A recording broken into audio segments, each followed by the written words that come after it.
ఆర్థిక, మానసిక వేధింపులకు గురి చేస్తున్నారని విచారం వ్యక్తం చేస్తూ దీనిపై సమగ్ర విచారణ జరిపి న్యాయం చేయాలని దివాన్ చెరువు గ్రామానికి చెందిన చిలుకూరు గణేష్, గంగా భవాని ప్రభుత్వానికి, పోలీసులకు విజ్ఞప్తి చేస్తున్నారు. రాజానగరం నియోజకవర్గం దివాన్ చెరువు గ్రామానికి చెందిన Chilukuri Ganesh, Ganga Bhavani the Rajahmundry press club లో మీడియా సమావేశం నిర్వహించారు. ఈ సందర్భంగా తమకు ఎదురవుతున్న సమస్యలను మీడియా ప్రతినిధుల ఎదుట వెల్లడించి అధికారులు జోక్యం చేసుకుని న్యాయం చేయాలని కోరారు. ఎర్రంశెట్టి నాగేశ్వరరావుతో గతంలో కలిసి వ్యాపార లావాదేవీలు నిర్వహించామని తెలిపారు. ఆ సమయంలో జరిగిన ఆర్థిక లావాదేవీలకు సంబంధించి ప్రామిసరీ నోట్లు, చెక్కులు అందజేసినట్లు పేర్కొన్నారు. అయితే కరోనా సమయంలో తమ వద్ద నుంచి తీసుకున్న డబ్బులకు సంబంధించి తిరిగి చెల్లింపులు జరగకపోవడంతో వివాదాలు ప్రారంభమయ్యాయని తెలిపారు. తమకు రావాల్సిన డబ్బుల విషయమై ప్రశ్నించినందుకు వివిధ రకాలుగా ఒత్తిడి తెస్తూ ఆర్థికంగా, మానసికంగా ఇబ్బందులకు గురి చేస్తున్నారని గణేష్, గంగా భవాని ఆరోపించారు. అంతేకాకుండా తమపై తప్పుడు కేసులు పెట్టించి వేధింపులకు పాల్పడుతున్నారని వారు ఆవేదన వ్యక్తం చేశారు. తమను అధికార బలం, రాజకీయ నాయకుల అండదండల పేరుతో భయభ్రాంతులకు గురి చేస్తున్నారని బాధితులు ఆరోపించారు. రాత్రి సమయాల్లో సైతం తమకు ఇబ్బందులు కలిగిస్తున్నారని, ఫోన్ కాల్స్, ఇతర మార్గాల్లో ఒత్తిడి తెస్తున్నారని వారు పేర్కొన్నారు. దీంతో తమ కుటుంబ సభ్యుల భద్రతపై కూడా ఆందోళన నెలకొందని తెలిపారు. తమకు న్యాయం చేయడంతో పాటు భవిష్యత్తులో ఎలాంటి వేధింపులు జరగకుండా రక్షణ కల్పించాలని వారు పోలీసు అధికారులను కోరారు.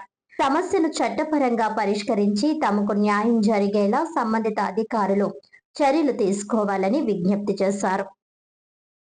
ఇవన్నీ ఈయనకి రాసిన సైట్లండి. 1415 గజాలండి. అవి తీసుకున్న తర్వాత 3 నెలలు అయిన తర్వాత నేను వేరే వాళ్ళకి అమ్మి రాయమని అడగ వేరే వాళ్ళకి రాయమని అడగ అతను నిరాకరించి అడి తిరిగాడండి. అడి తిరిగినప్పటి నుంచి మేము అయితే అతను దగ్గర నా నోట్లు, మా బాబు పేరు ఉన్నటువంటిది, మా మిస్సెస్ పేరు ఉన్నటువంటి 4 కుంచాల అడ్డు, మా పేరు ఉన్నటువంటి 5 కుంచాల అడ్డు, అంటే 7 కుంచాలు అని ఉంటుందండి. ఈ 2 పేపర్లు, చెక్స్ అన్నీ అతని దగ్గర ఉన్నాయండి. అవి ఖాళీ ఎంటీ స్టాంపులు అండి. వాటి మీద వేరే వాళ్ళ పేరు మీద వాళ్ళ పెద్దనాన్నగారు అబ్బాయి అంటే మాదార్ వెంకటేశ్వరు నెల 12వ తారీఖున రాజానగరం స్టేషన్లో ఇవ్వాలని నాకు ఫోన్ చేశారండి. వెళితే ఆయన ఎవరో నాకు తెలియదు అని చెప్పానండి. అప్పుడు సీఏ గారు అలా కదమ్మా, నీ నోట్లు చెక్కులు ఉన్నాయి కదా, నీ సెటిల్మెంట్ చేసుకోమన్నారండి. చేసుకోమంటే సరే అని చెప్పి ఇంకెక్కడితో పోదు కదని చెప్పేసి నేను అతనికి అప్పుడు బాకీలు ఇవ్వగా 5 లక్షలు వడ్డీ ఇవ్వాలండి.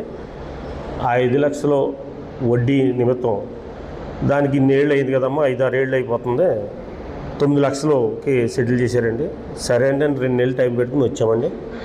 వచ్చిన తర్వాత వెంటనే 3 రోజుల తర్వాత ఒక్క నోటి మీద 7,50,000 అంటే గత 25 సంవత్సరంలో వేసాడండి. మళ్ళీ ఆగిపోయాడండి. మళ్ళీ దాన్ని రీప్లేస్ చేసి 3 రోజులకు మళ్ళీ పంపించారు. అప్పుడు కోర్టుకి వెళ్ళండి. నేను అవి తీసుకునండి నేను వేద్దామని అనుకునే లోపు మళ్ళీ ఇంకొక 4 కుంచాల పేపర్ల మీద కామిల్ లక్ష్మి గారు అండి మొన్న ప్రెస్ మీట్లో నేను చూసి అక్కడికి అదే కారణం ఇక్కడ రావడానికి వారిని నా మీద వేయమని చీటింగ్ చేసి మొత్తం ఈ ఖాళీ నోట్లు, చెక్స్ మీద వాళ్ళకి ఇమ్మంటే ఆయన ఎవరో నాకు తెలీదు, నేను ఆయన చూడలేదు, ఆయనకి నాకు తెలీదు, నువ్వు నా దగ్గర డబ్బులు పట్టుకెళ్ళావు, నువ్వు 2 సంవత్సరాలు నాకు వడ్డీ కట్టావు అని చెప్పడం జరిగిందండి. ఇక్కడ నేను మీడియాలో చూశానండి. అప్పుడు మన కండవిల్ లక్ష్మి గారు కౌరం పేరండి, ఇద్దరు సెటిల్మెంట్ చేసుకుని అని చెప్పేసి అక్కడికి ఆగేసినప్పుడు నేను జరిగింది చెప్పానండి. ఆల్రెడీ రాజీనామా అయింది, ఇది ఎంత అయిందండి, కానీ మళ్ళీ ఇతను నాపై చీటింగ్ కేసులు వేస్తున్నాడండి. మాదార్ వెంకటేశ్వర కూడా నాకు తెలియదండి. అతని దగ్గర నేను అమౌంట్ తీసుకోలేదండి, అతనికి నేను రాసి ఇవ్వలేదండి. ఇచ్చింది నాకు ఎన్హెచ్ నాగేశ్వరరావు గారండి, ఆయన తండ్రి గారి పేరు సత్యనారాయణ అండి. కాకపోతే ఇతనికి పొలిటికల్గా ఆర్థిక బలం ఉండడంతో వాళ్ళు అందరితో, అంటే వాళ్ళ బ్రదర్ ఒక ఆయన గతంలో వైసీపీ అండి, ఆ టైంలో అటే వైసీపీలో తిరిగాడండి. ఇప్పుడు వాళ్ళ తమ్ముడు ప్రెసిడెంట్ అండి వైసీపీకి, జనసేనకి. ఇప్పుడు ఈయనతో తిరుగుతా మళ్ళీ ఇటు, అప్పుడు అటు, ఇప్పుడు ఇటు అండి, ఇలా తిరుగుతా ఇతను నాపై ఒత్తిడి తెచ్చి ఇలాగ చీటింగ్ కేసులు వాళ్ళ పేరు మీద వీళ్ళ మీద నా మీద వేసి నన్ను ఒక రకమైన హింసకు గురి చేస్తున్నాడండి. అది మీ మీడియా ద్వారా నేను చెప్పాలనుకుంటున్నానండి. దీనిపై బొమ్మూరు స్టేషన్కి వెళ్ళి కంప్లైంట్ ఇద్దామని అనుకుంటున్నానండి. ఇప్పుడు అక్కడి నుంచి మన ఎమ్మెల్యే గారు బొత్తి బాలరామకృష్ణ గారు కూడా కలిసి జరిగిన విషయం చెప్పి తగు న్యాయం చేయాలని నేను కోరుతున్నానండి.